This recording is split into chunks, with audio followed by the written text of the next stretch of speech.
বাসায় বসে বানিয়ে ফেললাম একদমই দোকানের মতো পারফেক্ট মিষ্টি দই। আর এই দইটা যে খেতে কতটা মজা হয়েছিল সেটা আপনারা নিজেরা ট্রাই না করলে একদম বুঝতেই পারবেন না। গ্যারান্টি দিয়ে বলতে পারি, আমার এই রেসিপি ফলো করে যদি আপনারা বাসায় তৈরি করেন তাহলে কিন্তু একদমই পারফেক্ট একটা মিষ্টি দই তৈরি করতে পারবেন। প্রথমে আমি এখানে 1 লিটার লিকুইড দুধ নিয়ে নিচ্ছি। আপনারা চাইলে এখানে গরুর খাঁটি দুধটাও ব্যবহার করতে পারেন। খাঁটি দুধটা ব্যবহার করলে আপনারা এখানে খুবই ভালো রেজাল্ট পাবেন। দেন আমি এখানে অ্যাড করে দিয়েছি 150 গ্রাম চিনি। চিনিটা দিয়ে খুব ভালো মতো নেড়ে চেড়ে দিব এবং ওয়েট করতে হবে যতক্ষণ এই 1 লিটার দুধটা না 700 গ্রাম দুধে পরিণত হচ্ছে। আর মানে আমরা এই 1 লিটার দুধটাকে জাল করে নিয়ে 700 গ্রাম দুধে এনে নিব।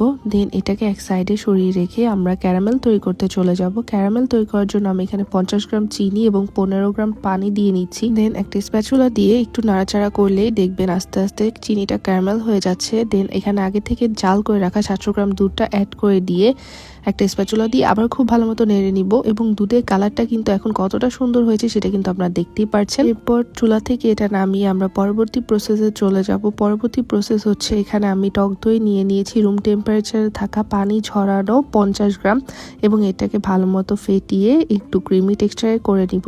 আগে থেকে তৈরি করে রাখা যে ক্যারামেলাইজড দুধটা ছিল এটাকে একটা আঙুলের সাহায্যে চেক করবেন। যদি দেখেন আপনারা এটার গরমটা সহ্য করতে পারছেন, মানে কুসুম গরম আছে, তখন এই পর্যায়ে টক দই গুলো দিয়ে দিতে হবে। আবার অতিরিক্ত গরম থাকলে কিন্তু টক দই দিলে সেটা কিন্তু ছানা কেটে যাবে। টক দই দিয়ে খুব ভালো মতো ফেটিয়ে নিব একটা হ্যান্ড উইক্সের মাধ্যমে। দেন মাটির একটা হাঁড়ির মধ্যে আমি এই সম্পূর্ণ দইয়ের মিশ্রণটাকে দিয়ে দিচ্ছি এবং মাটির হাঁড়ির মধ্যে কিন্তু আমি আগে থেকে কিছু টক দই ব্রাশ করে রেখেছিলাম। মাটির হাঁড়ি মুখটাকে আমি একটা ফয়েল পেপার দিয়ে ভালো মতো সিল করে দিচ্ছি যাতে কোনো প্রকারের বাতাস ভিতরে না ঢুকতে পারে। দেন এই হাঁড়িটাকে আমরা 12 ঘন্টার জন্য কোনো গরম জায়গায় রেখে দিব। আমি চুলার পাশে রেখেছিলাম। 12 ঘন্টা পরে কিন্তু একদমই পারফেক্ট একটা মিষ্টি দই রেডি হয়ে গিয়ে